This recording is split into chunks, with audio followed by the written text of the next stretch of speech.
pamilya Marcos. Gusto kong ibangon ang dangal ng aking ama sa pamamagitan ng nagpagtatrabaho para sa bayan. Sinikap kong maging mabuting gobernador, tinakawan, senador. Hindi ako halos nagpapahinga para makapag-iwan sana ng legasiya na kapag sinabing Marcos, nabawi na namin ang tingin sa nakaraan. Ngunit sa kagustuhan kong maging responsableng anak, matupad ang pangako ko sa aking ama, nabigo ako maging mabuting kapatid. Naging mahina ako kay Bongbong sa kapulisan at sundalo sa lahat ng mga leader at tagapagpatupad ng batas. Siya ang Pangulo natin ngayon. Sinabi ko kung anong kalagayan niya ngayon. Tulungan niyo ako mapabuti ang kanyang kalagayan. Tulungan niyo ako matulungan siya. Hindi niya ako kalaban. Ang kalaban niya ay ang sarili niya. At nadadamay ang bansa sa laban na yan. Bilang senador at lingkod bayan, batid ko ang mga problema at gaya ng bayan, alam ko rin ano ang solusyon.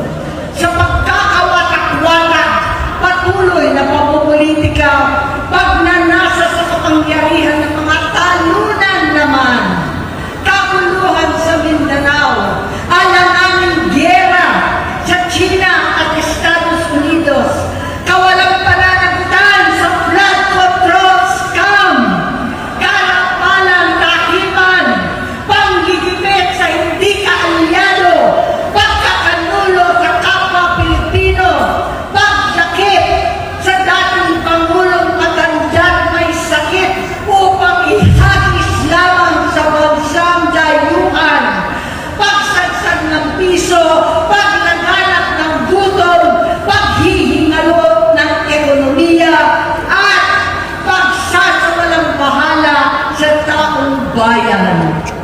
Ang delubyo at kalamidad na nagdudulot ng parusa, ang korupsyon na nauwi sa kawalan ng tiwala at hustisya sa Pilipinas, sa kanyang pamahalaan, lahat ng yan ay masusolusyonan kung ikaw, aking kapatid, magsaayos ng iyong sariling kalusugan.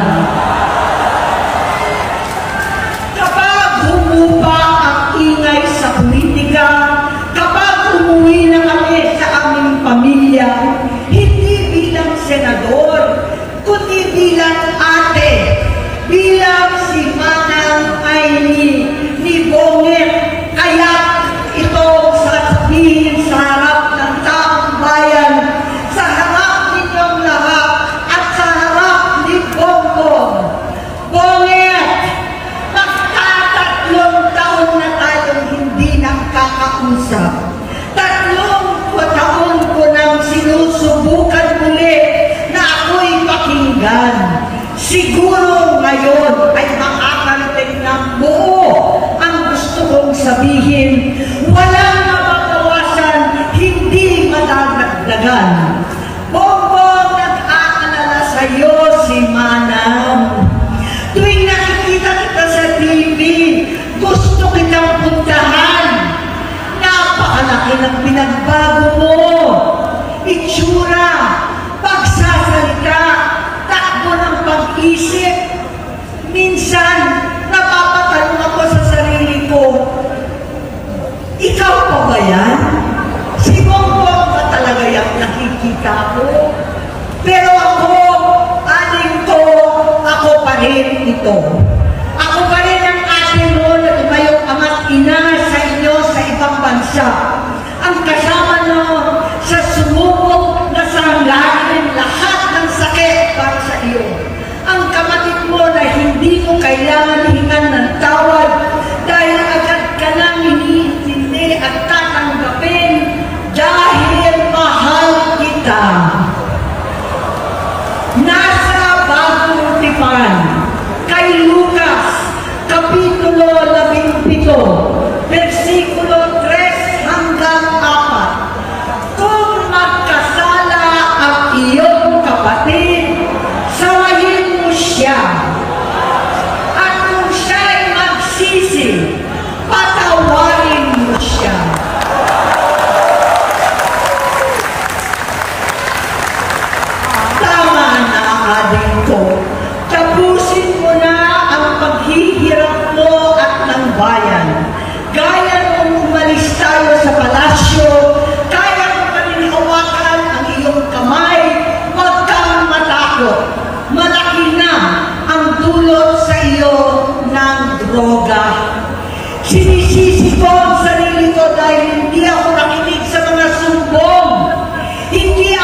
Umuwi na tayo. Magpagamot, magpagaling at nangangako ako. Hindi ako malilingang, hindi ako makukulang. Lahat ng kasama mo ngayon, hindi natin kasama sa pinakamadilim na bahagi ng buhay natin. Kasama mo sila ngayon dahil nasa taas ka pa. Ako at ang ating mga tunay na kapatid dito sa Luneta ang kasama mo kahit magdilim ulit ang lahat. Talikuran mo ang iniisip at ibinubulong lang ang misyon. Unahin na natin ang kalusugan mo dahil sa adiksyon na bigyan mo ng malubhang karamdaman ang buong bansang Pilipino. Matatanda na tayo, sakitan na si Mami, alagaan na lang natin ang isa't isa. Kaliwat kanan man ang pambuhusga sa akin, malinaw sa aking puso na dapat mauna ang Diyos, ang bayan, pamilya at sarili.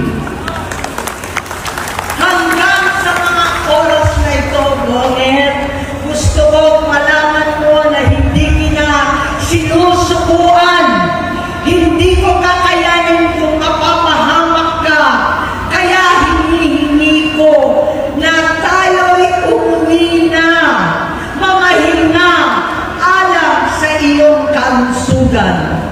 Kaya ko mabigo at mawala sa iyo ang posisyon, pero hindi ko kayang mawala ka sa amin. Ayusin mo ang sarili mo. Magpagamot, alisin ang droga sa iyong sistema. Wala akong ibang gusto kundi gumaling ka, malagpasan natin ito muli. Dahil wala akong ibang hinahangad bilang ate, kundi maging masaya ka, maging ligtas sa mga malusog, matagumpay sa buhay. Itama ang mali, labanan ang adiksyon, at ako hindi kailanman aalis sa iyong tabi.